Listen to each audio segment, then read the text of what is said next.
This is The Post Up with DJ Trice. I'm running my mouth on everything hot in sports, news, drama, and whatever is blowing up the timeline. Let's get into it. Welcome back to a brand new episode of The Post Up. You already know me. I go by the name of DJ Trice, and I stay posted up right here, running my mouth about sports. Today's episode is all about the Lakers Mavericks meetup that we just saw, y'all. So it's been a lot of drama over the past year unfolding. We saw Luka cry when he got traded. We saw AD say he felt betrayed. All of the drama led to yesterday's game. Now, Anthony Davis had been injured. That's why he hadn't been present on other meetups for the Lakers versus Mavericks. So this was the first time that he was back in the Crypto.com arena and being dressed in Mavericks uniforms. Long story short, y'all, Luka and Austin Reaves went crazy and the Mavericks lost. Now, we knew the Mavs were going to lose because the Lakers have been playing exceptionally well, even though LeBron just re-entered the situation a couple games ago, recovering from sciatica. And there's been a lot of different talk and speculations about, you know, when LeBron came back, how was he going to fit with the team, all these different things. And he fits well. He fits well. I think he's cool being the third option as a 40-year-old legend who is currently the scoring leader of the league that he's playing in. That's just me. You know, I think that sometimes we get caught up in the ego of it all, and he needs to be the number one option, and that's people doing that. That's the media lead in that conversation because we've never heard LeBron say that. I would think that after 23 years of playing in the league, I would want to not be the group leader of the project every single time. He's been begging for help. We saw on the press interviews, very frustrated when they needed a center. Now they got a center. DeAndre Ayton is doing his thing. Jackson Hayes and DeAndre Ayton are playing extremely well in tandem. So this is a time that we should just be like watching the GOAT and really just embracing it and enjoying it. A lot of times we get to dissecting and going through all these things. We're watching Luka Doncic play with LeBron James and surprisingly got Austin Reaves. Not to mention Rui Hachimura is on the team as well. This is a pretty well-rounded team, including like Jake LaRavia. Like, you know, there are other players who are showing up and are playing pretty good that I had no idea would play good, especially Gabe Vincent. Gabe been out. I said he been out longer than he been in, but yesterday's game, he hit every spot three that he needed to hit in order to win that. So let's go over the stats of who was shining on the Lakers and who was shining for the Mavericks. So let's start with the Lakers, of course. Leading the pack, Luka Doncic, 40 minutes, 35 points. Austin Reaves, 41 minutes, 38 points. So Austin actually was leading the charge there. Austin also had 8 rebounds. Luka had 11 assists. So that's already a double-double for your boy there, whereas Austin didn't have a double-double. He just had 38, 8 rebounds, and 3 assists. LeBron James, nice third option there. Come on. Actually, he ain't even the third option. DeAndre Ayton had 17 points, 8 rebounds, and 2 assists.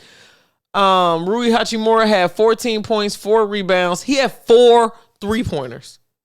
4 3-pointers. Rui has been shooting really, really well. And I had bet that he was going to hit a couple 2-pointers. I think I said 3 2-pointers. I don't even know why I selected that in prize picks because the way that he's being used in the Lakers offense is they are making sure that he is open and on the perimeter so he can just shoot that quick 3 and hit it like he's been doing this whole time. So Rui Hachimura there were 4 3-pointers. Luka Doncic also had 4 3-pointers. Austin Reaves had 6 3-pointers. The Lakers were just shooting from beyond the arc. Gabe Vincent with 2 as well. LeBron James, 13 points, 7 assists, 5 rebounds, played 34 minutes. He had a steal. He also had 2 3-pointers. So this, I am so happy with where Lakers basketball is right now. I hate that we are in the NBA Cup because now it's, you know, kind of getting all mixed in, but I love that the Lakers are treating all of this like it's just the next game up, next man up kind of mentality. Playing well against the Mavericks really kind of closes the case, right? Nico Harrison, the GM from the Dallas Mavericks who made this Luka Doncic trade, was fired last month, okay? He's unemployed. He said it in his Instagram bio. Now we see the actual results of the trade. Now, minus Kyrie, because Kyrie is still out injured. But Anthony Davis, let's go here to the Mavericks box score here. Anthony Davis had 12 points, 5 assists, 5 rebounds. He did block LeBron. Now that was wild. He blocked LeBron, so that was a big thing. But he should have been playing a little bit better than that. Actually, a lot better than that in order to really dominate to bring his team over. Now, what I will say is the Mavs bench, there were so many players in double digits on the Mavs. PJ Washington, 22 points. Cooper Flagg with 13 points. Anthony Davis, 12 points. Max Christie with 13. He had 3 threes. Max really be shooting them threes, but he was doing the same thing at the Lakers. So, hey, he's doing his thing. Ryan Nembhard from Indiana's brother, 3 3-pointers. Najee Marshall, 16 points. Klay Thompson, he only had 10 points. Rough shooting night for him. But he did have 3 3-pointers. Brandon Williams, 11 points. And Daniel Gafford, only 5 points, 17 minutes. I think he had a bunch of fouls, and that's what happened. But in general, also, D'Angelo Russell was a do not play for the Mavericks. I'm not sure what's going on there, if he's injured or it was just the coach's decision to not play, but he did not play. He do not play. So, field goals, the Lakers shot 59%, so pretty good night. 51% from 3, 80% from free throws. The Mavericks are a little bit better with the free throws than the Lakers. But the main thing was just like turnovers. The Lakers had 14 turnovers, 12 points from turnovers.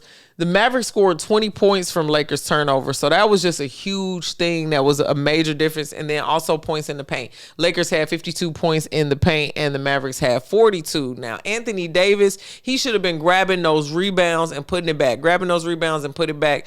Just being really, really aggressive. But DeAndre Ayton is doing his thing. Jackson Hayes is doing his thing on the Lakers side. So that's just interesting to watch. Again, I don't think LeBron is tripping. I gave you them numbers for what's happening on the Lakers side. He can come in, he can rest, he can not be too stressed. Jake LaRavia came in and played 14 minutes, gave Vincent 23 minutes. He only had 6 points in that time, but that's all good, brother. He was doing the right things defensively. I think he got some steals too. Yeah, he didn't get no steals in this game.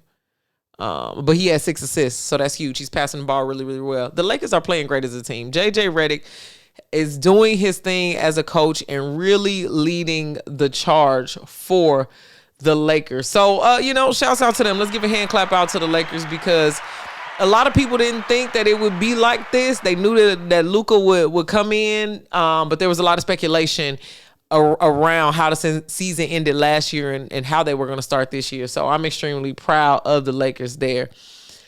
Now, let's talk about this NBA Cup. December 9th starts the knockout round, which is a win or go home. I love this part. It makes me feel like March Madness. It really gets things excited and makes this thing feel less predictable. Now, Luka Doncic just did complain about how slick the floors were. So if the Lakers are to host at home, which that we know that they're going to do against the Spurs, I'll go through the schedule in a second.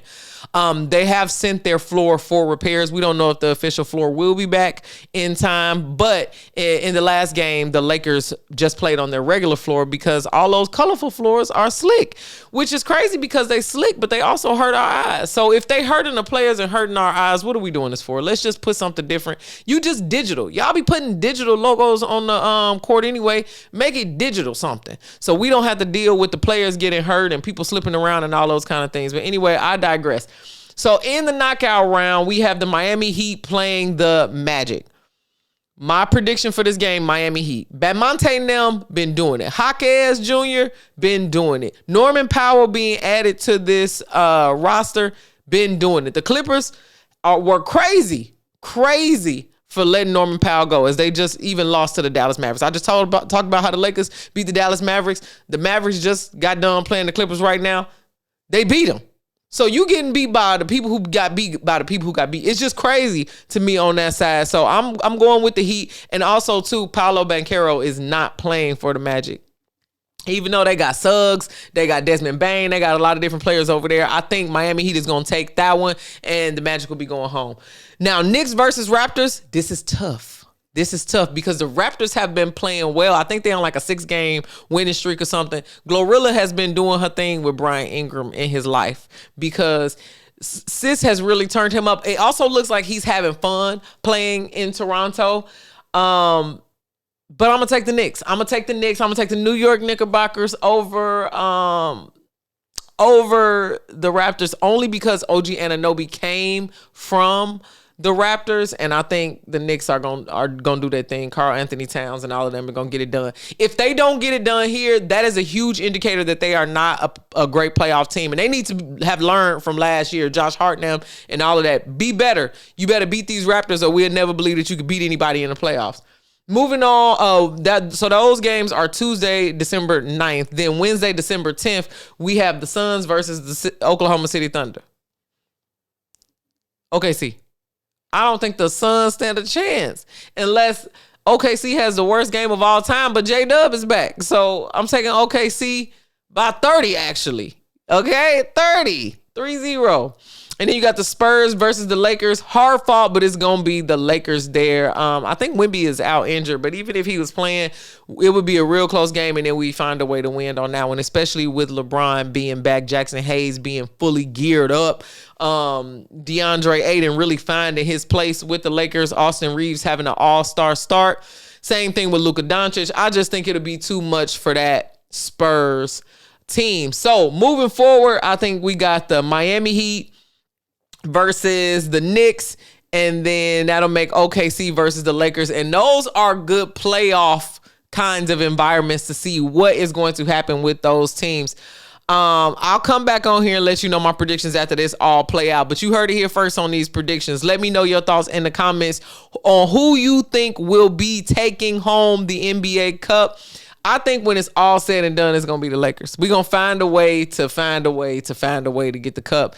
And it's going to be some hard, good games. I really hope it ends up being the Lakers versus OKC because I selfishly want to watch that basketball. I've got a bunch of college stuff that I want to talk about. I recently just went to a USC game and got to see Jazzy Davison, freshman from USC, really do her thing in person. I will be talking about that early next week, so make sure you stay right here because I'll be posted up running my mouth about sports. If you don't subscribe to me on social media, you need to do that now. So take out your phone and follow me at DJ Trice. That's at DJ TRICEY.